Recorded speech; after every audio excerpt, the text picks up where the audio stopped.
এই কুরবানির ঘটনা আছে দুই ধরনের।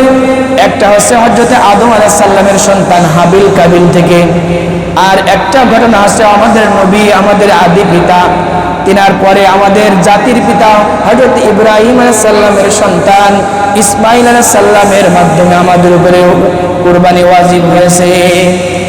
সেই সময়কে নিয়ম ছিল জুলাই জুলাই আল্লাহ তাআলা পৃথিবীতে সন্তান প্রেরণ করতেন।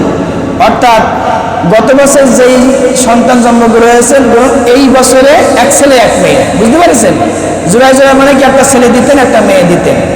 এভাবে দুনিয়াতে আল্লাহ তাআলা সেই সময় নিয়ম অনুযায়ী মানুষ প্রেরণ করেছেন। তো হাবিল এবং কাবিল দুই ভাই, এই দুই ভাই যে সিরিয়াল ভাবে আসে, এই সিরিয়াল আসার অনুযায়ী হাবিলের পক্ষে যেই তার বোনকে বিবাহ করার নিয়ম ছিল সেটা ছিল একটু সুন্দরী, আর কাবিলের পক্ষে যার ভাগে পড়ে, যার নিয়ম অনুযায়ী সিস্টেম অনুযায়ী সে একটু তার তুলনায় একটু শ্যামলা কালো ছিল। দেখুন এই যে শ্যামলা কালো ভালো মন্দর যে এটা আকর্ষণ মহব্বত, এটা কি এই শুধু 2026 সালের থেকে এসেছে নাকি আমাদের আদি পিতা থেকে আসছে? আমাদের আদি পিতা হযরত আদম আলাইহিস সালাম থেকে আসছে, তিনার সন্তান থেকেও আমরাও তিনাদের সন্তান। কথা বলেন ঠিক কিনা? প্রিয় আল্লাহর বান্দারা, আমাদের আদি পিতা হযরত আদম আলাইহিস সালামকে আল্লাহ তাআলা সৃষ্টি করলেন। সৃষ্টি করার পরে তিনি জান্নাতের ভিতরে একা ছিলেন। এই জান্নাতের ভিতরে একা থাকার কারণে আল্লাহ তাআলা জান্নাতে এমন কোনো কিছু দেন নাই যে সেখানে নাই। সব কিছুই আছে, নাজ নিয়ামত, আনন্দ ফুর্তি, যাওয়া, সমস্ত কিছুই আল্লাহ তাআলা আমাদের আদি পিতা হযরত আদম আলাইহিস সালামকে জান্নাতের ভিতরে দিয়েছেন। তারপরেও আল্লাহ তাআলার কাছে মনে হলো যে আমার নবী তিনি কিছু না একটা অশান্তির ভিতরে আছে। তখন তিনি এই অশান্তিটা আজ করার কারণে আদম আলাইহিস সালাম একসময় ঘুমাইছিলেন, ঘুমায় থাকার কারণে এই শয়ন অবস্থায় তিনার বাম পাজর থেকে সৃষ্টি করেছিলেন আমাদের আদি মাতা হযরত হাওয়া আলাইহিস সালাতু ওয়াস সালাম। বলেন সুবহানাল্লাহ। হাওয়া আলাইহিস সালাতু ওয়াস সালাম যখন সৃষ্টি করলেন, সৃষ্টি করার পরে আদম আলাইহিস সালাম ঘুম থেকে উঠে দেখলেন কি সুন্দর একটা রমণী তিনার সামনে বসে আছে। আদম আলাইহিস সালাম তিনাকে ধরতে গেলেন, তিনার মুখ তাকাতে গেলেন। আল্লাহ তাআলা বলছেন তোমার তার মুখ তাকানো যাবে না, ধরাতে দূরে থাক। বুঝতে পারছেন কথা? তার মানে হচ্ছে এই যে ধরা এবং তাকানো, এটা কি আমার কথা না কোরআনের কথা? আল্লাহ তাআলা কোরআনুল কারীমে সূরাতুল বাকারার 1 নম্বর পারার 5 নম্বর সূরায় 34 নম্বর আয়াতে বলেন ওয়া কুল্লা ইয়া আদাম উসকুন আনতা ওয়া যাওজুকাল জান্নাতা ওয়া কুলা মিনহা রাগাদান হাইথু শি'তুমা ওয়া লা তাকরাবা হাদিহিশ শাজারাতা ফাতাকুনা মিনাজ জালিমিন। আল্লাহ তাআলা বলছেন যে হে আমার আদম, তোমার জন্য আমি তোমার সহধর্মিনী তোমার বাম পাজর থেকে সৃষ্টি করেছি। সুতরাং তোমার ভালো থাকার জন্য এখন তুমি তার মুখে তাকাতেও পারবা না, তাকে তো ধরা তো দূরে থাক, ধরতেও পারবা না। তার মানে হচ্ছে বিবাহ একটা উত্তম বন্ধন। ওই তখন আদম আলাইহিস সালাম আল্লাহর কাছে বললেন ইয়া আল্লাহ, আমি তার মুখে তাকাতেও পারবো এবং তাকে ছুঁতেও পারবো, কিভাবে কি করা যায় বলুন? আল্লাহ তাআলা বললেন তোমাকে বিবাহ করতে হবে। বুঝতে পারছেন? তার মানে হচ্ছে বিবাহ করার আগে মোবাইলে কথা বলা, SMS দিয়া, ফেসবুক দেখা, তারপর আছে যে সম্পর্ক করা, এটা মনে হয় জায়েজ নাকি? এটা আল্লাহ জায়েজ করেছে?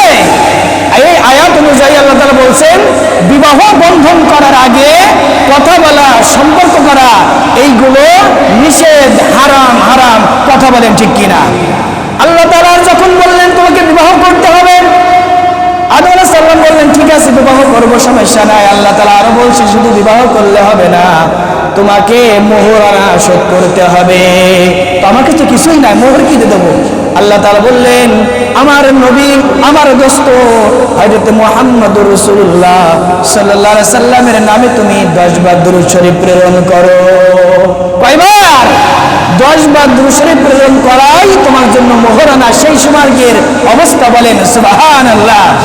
হযরত আদম আলাইহিস সালাম মোহরানা ফি পরিশোধ করলেন। আল্লাহ তাআলা বললেন, ওয়াকুল্লা ইয়া আদম উসকুন আনতা ওয়া যাওজুকাল জান্নাহ, হে আদম এবার তুমি তোমার সহধর্মী নিয়ে তোমরা জান্নাতে বসবাস করো।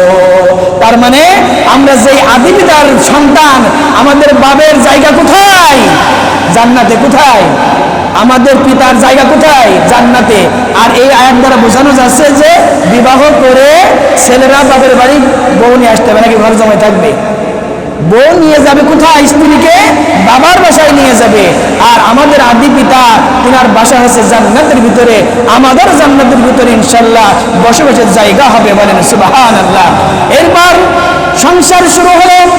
পরে আল্লাহ তাআলা বলছেন, ওয়াকুলা মিনহা রাগাদান, শুধু তোমার স্ত্রী তোমার সাথে বিয়ে দেয়া হলো এইটাই তোমার জন্য বৈধ না। তোমার স্ত্রীকে তুমি খাওয়াবা, পরাবা এবং যেখানে ইচ্ছা জান্নাতের ভিতরে তুমি ঘুরতে পারবা। বুঝতে পারছেন? ওয়াকুলা এখানে বলেনি, ওয়াকুলা এখানে বহু বচন, একাধিক টান বলেছেন, অর্থাৎ দুইজন মানে বহু বচন না, দুইজন মানে বহু বচন। আই মানে আমি, আর ইয়োর মানে তোমরা, এরকম আছে না ইংরেজি বাংলায়? তো দেখুন বহু বচন ব্যবহার করেছে যে তোমরা দুইজন, তুমি যা খাবা তোমার স্ত্রীকে তাই খাওয়াবা, তুমি যা পরবা তোমার স্ত্রীকে তাই পরাবা, এবং মাঝে মাঝে যেখানে ইচ্ছা সেখানে ঘোরাঘুরি করো। এটাও নবীর একটা সুন্নাত, আদম আলাইহিস সালাম থেকে আসছে। কথা বলেন ঠিক কিনা? তবে কি করো? ওয়ালা হাইতু শি'তুমা ওয়ালা তাকরাবা হাদিহিশ শাজারাতা ফাতাকুনা মিনাজ জালিমিন। ওয়ালা তাকরাবা হাদিহিশ শাজারা, কিন্তু সব জায়গায় যেতে পারবা, কিন্তু তোমরা এই গাছের নিকটে যেতে পারবা না। বুঝতে পারছেন? তাফসীর কারকরা বলছেন, ইবনে কাসির থেকে শুরু করে নিয়ে এখানে শুধু গাছের কথা আল্লাহ তাআলা বলেন নাই, এটা বলেছে পুরা আল্লাহ তাআলার একটা নিয়মের বর্ডার। স্ত্রীকে নিয়ে তুমি টিকটক করতে পারবে না, একটা বর্ডার আল্লাহ নিষেধ করেছে। স্ত্রীকে নিয়ে তুমি যেখানে চলে যাবা, যেখানে পর্দার ক্ষুণ্ণ হয়, স্ত্রীকে নিয়ে তুমি পার্কে যাবা, স্ত্রীকে নিয়ে তুমি মাঠে যেখানে যাও খুশি নেই, সমস্যা নাই, তুই পর্দার সহিত নিয়ে যাও। কিন্তু এমন জায়গায় স্ত্রীকে তুমি নিয়ে যাবা সেখানে যদি আল্লাহর আইন বাস্তবায়ন না হয়, আল্লাহর আইনের বিরুদ্ধে চলে যায়, সেখানে তুমি এটা করতে পারবে না। এটা কে বলছেন? আল্লাহ তাআলা বলছেন, আদম তোমার স্ত্রী তুমি যেখানে সেখানে যাও, সমস্যা নেই, কিন্তু আমি যে বর্ডার দিয়েছি, আমি যে তোমার একটা সিস্টেম করে দিয়েছি, আমি যে একটা তোমাদের বর্ডার দিয়ে দিয়েছি, এই বর্ডারের ভিতরে তোমাকে থাকতে হবে। তোমার এই বর্ডার যদি তুমি অতিক্রম করো, ক্রস করো, তাহলে তোমার অবস্থা কি হয়ে যাবে? খারাপ হয়ে যাবে। কি হয়ে যাবে? ওয়ালা তাকরাবা হাদিহিশ শাজারাতা ফাতাকুনা মিনাজ জালিমিন। তাহলে তোমরা যদি এই গাছের গোড়ায় যাও, অথবা আল্লাহর আইন ভায়োলেট করে যদি তোমরা তার বর্ডার ক্রস করে যদি তোমরা তোমার স্ত্রী নিয়ে তোমরা খারাপ কাজ করে বেড়াও, খারাপ জায়গায় যাও, পর্দা কিদা না মানো, তোমার আল্লাহর হুকুম যদি না মানো, তাহলে তোমরা ধ্বংস হয়ে যাবে এবং জালিমদের অন্তর্ভুক্ত হয়ে যাবে। বুঝতে পারছেন কথা? এভাবে দেখুন এই স্ত্রী স্বজন আল্লাহ তাআলা সূরা আলে ইমরানের 13 নম্বর আয়াতে বলছেন, যুযিনা লিন-নাস হুব্বুশ শাহওয়াতি মিনান নিসাই ওয়াল বানিন ওয়াল কানাতির মুকান্তারাতি মিনাজ যাহাবি ওয়াল ফিদ্দাতি ওয়াল খাইলিল মুসাওয়ামাতি ওয়াল আনআম ওয়াল হারস যালিকা মাতাউল হায়াতুদ দুনিয়া ওয়াল্লাহু ইনদাহু হুসনুল মাআব। দুনিয়াতে যত মুহাব্বতের জিনিস আছে, আকর্ষণের জিনিস আছে, তার ভিতরে এক নম্বর আছে তার রমণী। বুঝতে পারছেন? স্ত্রী, তার সহধর্মিনী, এটা হচ্ছে প্রথম দিয়েছেন।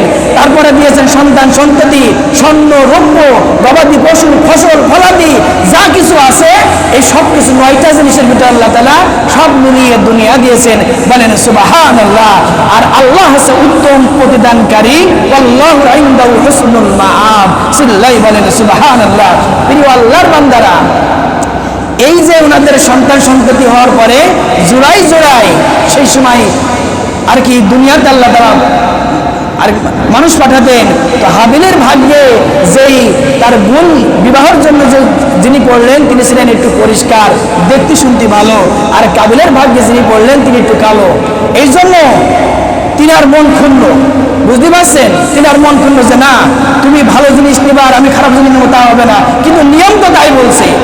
এই যে শয়তান শুরু হয়ে গেল, শয়তান ওয়াসওয়াসা দিল, তখন দেখুন আল্লাহ তাআলা কুরআনুল কারীমে সূরাতুল মায়েদায় এই ঘটনা বলছেন, ইয ক্বাররাবা কুরবানান ফাতাকুব্বিলা মিন আহাদিহিমা ওয়া লাম ইতাকাব্বাল মিনাল আখার ক্বালা লা আকতুলান্নাকা ক্বালা ইন্নামা ইয়াতাকাব্বালুল্লাহু মিনাল মুত্তাকিন।